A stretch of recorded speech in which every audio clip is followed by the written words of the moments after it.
We're putting the pieces together about metabolism, and so we've taken this little pathway that we've seen throughout the semester and blown it up, and then also shown it another way. So we've got two ways of seeing the same type of process. It's a very complicated process, so it can help to see it in a couple of ways.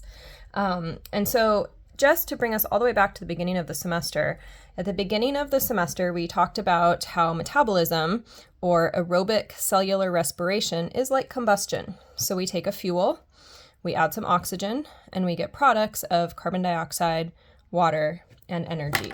And so this is happening in a rather uncontrolled way with my candle, but let's just say I come back to eat my granola bar.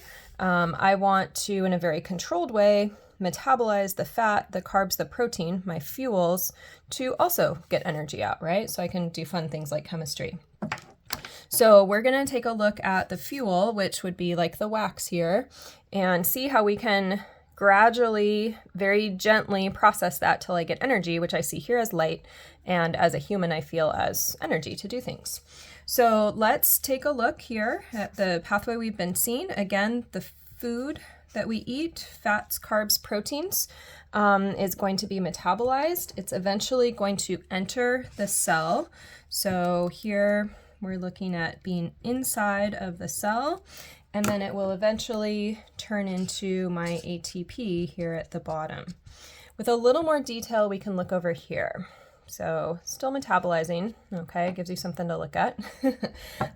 So here's what we've been seeing so far. In chapter 16, we looked at proteins. In chapter 14, we looked at those polysaccharides or carbohydrates. And in chapter 15, we looked at those lipids. So each of those fuels are here. And like the wax, each of these is made out of lots of carbons. Like wax, these are big molecules. And so the first stage, or the first processing that we do for all of these, I'm going to box as right here. In stage 1 of metabolism, we have what we call digestion. And a chemist is going to say during digestion, there are hydrolysis reactions. So we're going to have those big functional groups, whether it's an amide or an acetal or an ester. We're going to take those big functional groups. That's what I'm showing here with my hydrolysis. And we're going to chop them in half, just like we learned in each of those chapters. Okay. Once I've done that hydrolysis reaction, now I have smaller pieces. I have my amino acids, monosaccharides, and if you remember, the products of triglyceride hydrolysis was glycerol and fatty acids, which are going to need their own separate ways of being processed because they're very different from each other. So that's stage 1. And at this point, I've got a monosaccharide. Something like glucose is going to have 6 carbons. So in a physio class, you might kind of focus on the glucose piece of this, but we are going to see how all 3 of these foods, whatever you eat, eventually can be processed for ATP in a very similar way. So once I've got those hydrolysis products, then I'm going to go to stage 2, and stage 2 is going to take me here.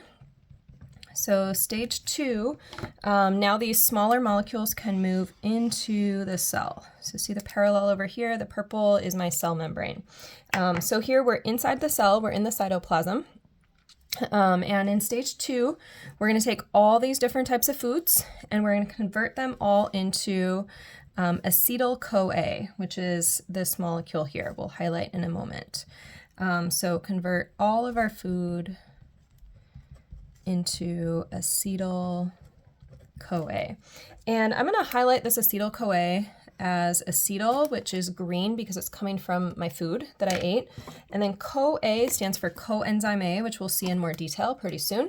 But that's a coenzyme, so I'm going to use pink for that. All right. So let's just focus on the sugar for the moment. So our monosaccharides come in and they go through what's called the glycolysis pathway. That's this arrow here. And then they're going to turn into pyruvate. So this basically gets cut in half, and we'll see more about that pathway later. Then those pyruvate molecules can move into my mitochondrion. So if you remember, kind of drew that, and here in the mitochondrion, remember we also had that interior area, so that's where the citric acid cycle is. This would be the matrix of the mitochondria here. So my pyruvate, which has 3 carbons, now is going to get converted into acetyl-CoA, which has 2 carbons. And just to be consistent with following our food, These are carbons that I ate. And now those carbons, we're gonna lose one carbon, and now I'm down to 2 carbons, and that's the acetyl piece here. And that acetyl piece kind of connects to be processed with that CoA. Now, once I've got that, I'm going to move to a new stage of metabolism. So this is going to be stage 3. And this portion of metabolism is called the common metabolic pathway. And each of these stages will be also defined in future pages as well. So the common metabolic pathway, notice all my different foods. It doesn't matter what different types of delicious foods I ate. Now they all look alike. They all just look like these little 2-carbon acetyl chunks, okay? So the 2-carbon acetyl chunks feed into the citric acid cycle, and that is stage 3. In stage 3, we convert acetyl-CoA. So we convert that acetyl-CoA into high-energy coenzymes. High-energy coenzymes. And so we're taking our food and just whittling it down and whittling it down. We actually lose our carbons at this point. We're exhaling carbon dioxide.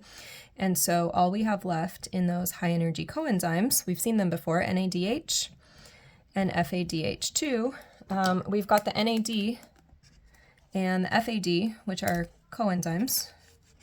And then we have our food that we ate, and that is these little hydrogens, okay? And you can see those here on our pathway. So FAD, NAD, we've got the coenzymes, and they're carrying that little bit of green substrate, green food through, okay? And then those are gonna feed into our final pathway. So this was stage 3. This is gonna be stage 4. And so in stage 4 of metabolism, we're gonna see that NADH and the FADH2 are oxidized, right? Because they're high energy, they have those H's, so they're oxidized to make ATP. And we will see, again, that in much more detail as the chapter concludes. And so here I've got my ATP. We are getting maybe some other ATP bits along the way. I don't know if you can see those on here, but this is where the bulk of our ATP is going to come from. And so I can see how my little candle that was fuel reacting with oxygen gives carbon dioxide, water, and energy. Likewise, I take my green fuel, I burn it. Down here in stage 4, oxygen is coming in. So here's my other reactant coming in. And then my products are the carbon dioxide leaving. And I also have water leaving, and then all that energy. So this is a very complex but very efficient way of getting energy from the food that we eat. Just like my candle is also just a combustion reaction. One more thing I want to draw your attention to on this page here is some nucleotides that we'll revisit later in the chapter.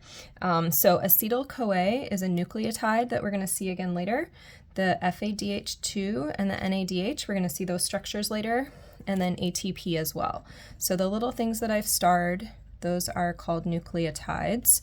We saw nucleotides are also the chemicals that are used to build nucleic acids, DNA and RNA, right? But they serve a lot of functions in our body, and so here they're actually an important part of producing energy. So that is a summary of metabolism. We focused on the polysaccharide piece, but I want you to be aware that glycerol, which is also 3 carbons, can react and be converted to pyruvate.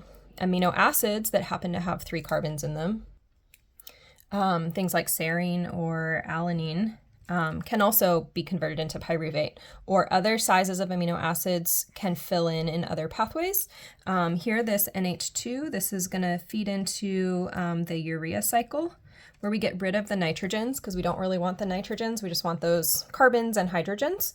And so you can see that whether you're eating fats or carbs or proteins, we eventually feed into this common metabolic pathway and we're able to get ATP. So now we're going to break into a little bit more detail about what's happening here.